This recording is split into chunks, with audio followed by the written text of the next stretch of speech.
అవునండి. ఇప్పుడు మీ ఫ్లాట్ లో ఆమె ఉందన్నది అవునండి, నిజం అండి. మీరు ఎందుకు ఫ్లాట్ వదిలేశారండి? నేను ఫ్లాట్ వదలలేదండి. ఆమెకి డ్రగ్స్ అలవాటు, ఆమె చుట్టూ ఉండే మనుషులు వీళ్ళందరూ కూడా చాలా చెత్త. అలా అని చెప్పి నేను హైదరాబాద్ వచ్చిన కొత్తలో ఖచ్చితంగా నాకు హెల్ప్ చేసిందండి, గ్రాడ్యుయేట్ ఉంది. రెండోది ఏంటంటే నిజంగా ఇందాక చెప్పినట్టే నా రెప్యుటేషన్ ఎక్కడ పాడవద్దు అని భయంతో మూసుకొని నేనే బయటికి వెళ్ళిపోయానండి. వదులుకోవడానికి సిద్ధంగా లేనండి. నేను అసలు ఏమీ మాట్లాడలేదు, ఏమీ లేదు, నేనే వెళ్ళిపోయాను. మల్హోత్రా ఎందుకు లావణ్యతో మాట్లాడాల్సి వచ్చింది? ఆ ఆడియోలో కూడా ఉంది, తను చెప్తుంది నన్ను చంపేస్తాం, కనీసం బాడీ కూడా దొరకకుండా చేస్తాం అని చెప్పి. ఎవరు? తను కంప్లైంట్ లో పేర్కొంది లావణ్య. కంప్లైంట్ లో పేర్కొందండి, ఏదైనా ప్రూఫ్ ఉందా? ఈవిడే నేను మళ్ళీ చెప్తున్నానండి. So I can't talk on behalf of which is not right. So ఆవిడని బెదిరించిందండి, వాళ్ళ అన్నయ్యతోని చాలా ఫిల్తీ లాంగ్వేజ్లో మాట్లాడింది. ఇదంతా జరిగింది, ఇవన్నీ కూడా వాళ్ళ దగ్గర ఉన్నాయి. వాళ్ళు కంప్లైంట్ ఫైల్ చేస్తారండి. I can't talk on behalf of because it's not right. Clarity ఇవ్వండి. అంటే మీరు ప్రతి ఇంటర్వ్యూలో కూడా నేను పెళ్లి చేసుకోవాలని చెప్తున్నారు, కానీ ఆమె చెప్తున్నటువంటి వాటిలో పెళ్లి చేసుకుంటానని నమ్మించి మోసం చేశాడు. ఏమంటే పెళ్లి చేసుకుంటా నమ్మించి మోసం చేశానని ఒక దగ్గర చెప్తుంది, మాకు ఆల్రెడీ పెళ్లి అయిందని ఇంకో దగ్గర చెప్తుంది. గుడిలో పెళ్లి చేసుకున్నా అది చెప్తే అబద్ధం చెప్పడం మొదలు పెట్టినప్పుడు ఏ అబద్ధం అనేది చెప్తారండి. నేను నించొని నిజం చెప్తున్నా. నేను ఇందాక కూడా నేను మీ భయపడి మిమ్మల్ని ఎవరి వెళ్ళిపోతాను కదా, నిజంగా ఎంతో ఒక నిమిషం మాట్లాడాలి కాబట్టి కారు ఎక్కానంటే మా డ్రైవర్ తెలియక తీసాడు. అందుకే డ్రైవర్ని కూడా దిగమన్నా అప్పుడైనా సరే 1 మినిట్ ఆగుతారు మాట్లాడి వచ్చేద్దామని చెప్పి. నాకు అసలు మీడియాని అవాయిడ్ చేద్దాం అనుకుంటే అసలు ఎక్కడ దాకా కూడా. మీరు లావణ్యతో రిలేషన్షిప్ వదులుకోవడానికి కారణం ఏంటి? తను డ్రగ్స్ తీసుకుంటుందని తెలిసిన తర్వాత వదులుకున్నారా, లేకపోతే ముందు నుంచే వదులుకున్నారా? ఏమండి, 2-3 ఏళ్ళు అంత బాగానే ఉంది. ఆ తర్వాత మా అందరికి ఎటువంటి రిలేషన్షిప్ అంటే శారీరకంగా కానీ ఎలాంటిది లేదండి. అండ్ ఆవిడ వేరే అతనితో రిలేషన్షిప్లో ఉండి నేను ఆవిడ దగ్గర ఉండాలి. ఏంటంటే మీకు మీ పేరెంట్స్కి చాలా చాకరీ చేశాను నేను, నన్ను పట్టించుకోలేదు వాళ్ళు అంటున్నాను. మళ్ళీ చెప్తున్నాను, కాదు, అబద్ధం. ఆ ఇంట్లో కూడా మాకు ఈ సినిమా మొదలైంది ఎప్పుడంటే సంవత్సరం క్రితం అండి. సంవత్సరం కూడా అవ్వలేదు అనుకుంటా.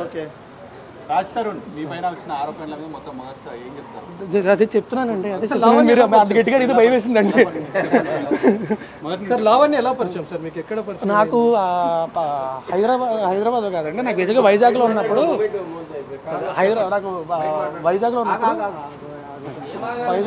నాకు ఫేస్బుక్లో పరిచయం అండి. హైదరాబాద్ వచ్చింది. సరే వెళ్ళిపోతాం. సో నాకు వైజాగ్లో పరిచయం అండి. హైదరాబాద్ వచ్చిన తర్వాత ఇనీషియల్గా నేను ఒక దీనికోసం సినిమా గురించి వచ్చినప్పుడు హైదరాబాద్ వచ్చినప్పుడు ఇనీషియల్గా అప్పటి నుంచి పరిచయం అండి నాకు. అంటే ముందు నుంచే మీరు పెళ్లి చేసుకుందామని రిలేషన్ స్టార్ట్ చేశారు, లేకపోతే ఫ్రెండ్షిప్గా ఉండి అలా ఒకరికొకరు ఇష్టపడి పెళ్లి చేసుకుందామని అనుకున్నారు? లేదండి, రిలేషన్షిప్ అనేది ఉండేదండి, అప్పట్లో ఉండేదండి. 2-3 ఇయర్స్ అండి. ఆ తర్వాత లేదండి. బట్ నాకు పెళ్ళి అనే ఉద్దేశం ఎప్పుడూ లేదండి. కాబట్టి మీరు అడిగే విధానం బట్టి ఎక్కడ కూడా భయం వస్తుంది. ఎందుకంటే మీరు అన్నట్టుగా తనను పెళ్లి చేసుకోవాలి అని తనతో రిలేషన్, లేకపోతే తనతో రిలేషన్స్లో ఉన్నామండి. కాదండి, అంటే మనసులో ఎక్కడో ఉండేదండి, ఖచ్చితంగా ఉండేదండి. అంటే మేబీ అయితే బాగుంటుంది, మంచిది, డెఫినెట్గా బాగుంటుంది, అయితే బాగుంటుందని ఖచ్చితంగా ఉండేదండి, అందులో డౌట్ లేదండి, అది ఖచ్చితంగా ఉండేది.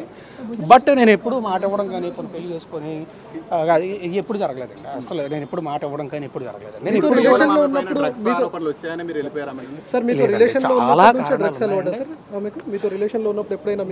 రెండు 3 ఏళ్ళ తర్వాత స్టార్ట్ అయింది. అంటే ఆమె మీకు కూడా తీసుకొని వచ్చానని చెప్పింది, ఒకసారి చెప్పింది. ఏమండి, నేను నా జీవితంలోని నేను ఈ రోజు దాకా ఎప్పుడు డ్రగ్స్ ముట్టుకోను.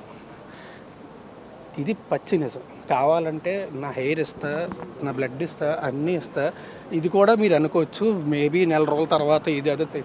నేను జీవితంలో ఎప్పుడు ముట్టుకోను కూడా. ఇప్పుడు లావణ్యను బలవంతంగా డ్రగ్స్ కేసులో ఇరికించారు తప్ప నాకు డ్రగ్స్ జైల్లో. ఒకటి చెప్తాను, ఇప్పుడు నేను ఆవిడ డ్రగ్స్ కేసులో ఇరికించేంత సీన్ నాకుంటే నాకు ఈ పరిస్థితి రాదు కదా. ఈరోజు ఈ పరిస్థితి రాదు కదా. దీని నుంచి కూడా ఎవడో అవాయిడెడ్ ఎట్లా అంటే ఇప్పుడు మీరు రిలేషన్షిప్లో ఏమండి, మేము కలిసి సినిమా చేసాం. అతి త్వరలో సినిమా రిలీజ్. మరి ఆమె ఎందుకు లావణ్యతో ఫోన్లో మాట్లాడింది? ఈవిడ ఆమెతోనే కాదండి, నాతో పనిచేసిన డైరెక్టర్స్, నా ఫ్రెండ్స్ అందరికీ ఆమె ఫోన్లు చేసిందండి, అందరికీ ఫోన్లు చేసి బెదిరించింది.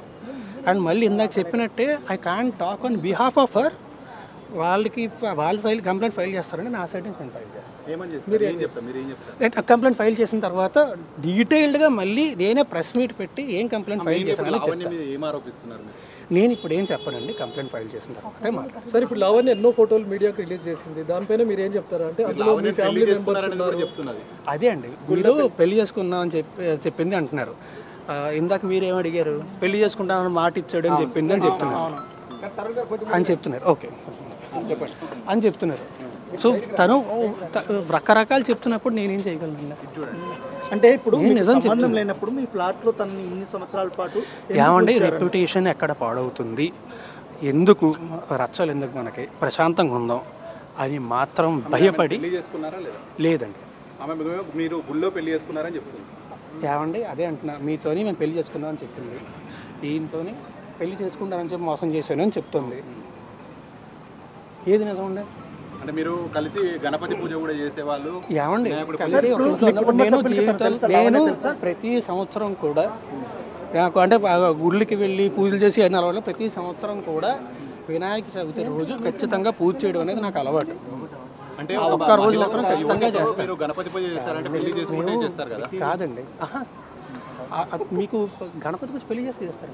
గణపతి పూజ చేయడానికి పెళ్లికి సంబంధం ఏంటంటే ఏమంటే ఇద్దరం కలిసి ఒకే ఇంట్లో ఉండేవాళ్ళం అండి. ఒకే ఇంట్లో ఉన్నప్పుడు నువ్వు బయటకు వెళ్ళి కూర్చొని ఒకరిని పూజ చేస్తాను అనలేం కదా. ఎందుకు సార్, ఎందుకు ఇద్దరు ఒకే ఇంట్లో ఉండాల్సి వచ్చింది? ఏమంటే వివరణ live in relationship back then చెప్పా కదా అప్పట్లోనే. తెలుసు, మా పేరెంట్స్ కూడా పరిచయం, మా పేరెంట్స్ కూడా పరిచయం. ఈ లావణ్య తమ్ముడు మీతో డబ్బులు తీసుకోవడము, డబ్బులు అడగడం మీకు నేను కంప్లైంట్ ఇస్తానండి, మొత్తం స్టేట్మెంట్ అనేది కంప్లైంట్లు అన్ని ఇస్తాను. ఇచ్చిన తర్వాత మొత్తం రేజ్ చేసినప్పుడు ఏమైనా సెటిల్మెంట్ కి ఏమైనా పిలిచారా మీరు? లావణ్యకి సెటిల్మెంట్ చేస్తామని ఏం సెటిల్మెంట్ అండి? ఈ విషయం ఒకసారి పోలీస్ స్టేషన్ కి వెళ్తా అన్నప్పుడు ఆమె చెప్పినప్పుడు ఆమె నాతో చెప్పలేదండి. నేను సెటిల్మెంట్ కి నేను ఎప్పుడు మాట్లాడలేదండి, ఆమె కూడా నాతో మాట్లాడలేదండి. ఈమె ఆవిడికి ఫోన్ చేసిందండి, ఆమె ఆవిడ కాదు. అది మళ్ళీ అదే సారీ, అది కూడా మళ్ళీ చెప్తున్నా, అది ఆమె కంప్లైంట్ ఫైల్ చేస్తుంది. It's not right for me to talk on behalf of.